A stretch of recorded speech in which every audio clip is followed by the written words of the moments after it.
We tested US customers' willingness to pay for a regular streaming subscription, a tier with a lighter ad load, and a higher price super premium tier, and we found the right price for each one.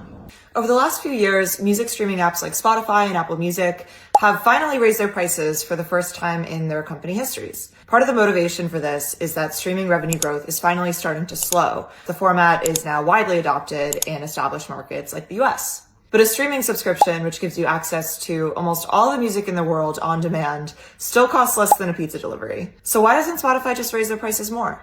Well, it's more complicated than that. Typically, with each pricing rise, you'll have fewer people who are willing to pay. So at some point, it's no longer worth it to raise the price because you end up having lost so many subscribers that you're actually making less revenue than you did before. In fact, sometimes streaming apps keep prices lower than consumers are willing to pay on purpose. It depends on the company's priority, revenue growth or subscriber growth.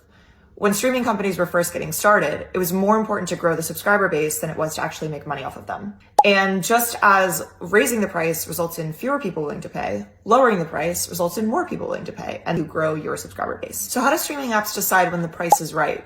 How do they find that peak of pricing and consumer willingness to pay that will actually maximize revenue for them?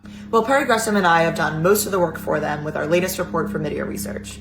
We tested US customers' willingness to pay for a regular streaming subscription, a tier with a lighter ad load, and a higher price super premium tier, unlocking benefits like early access to music.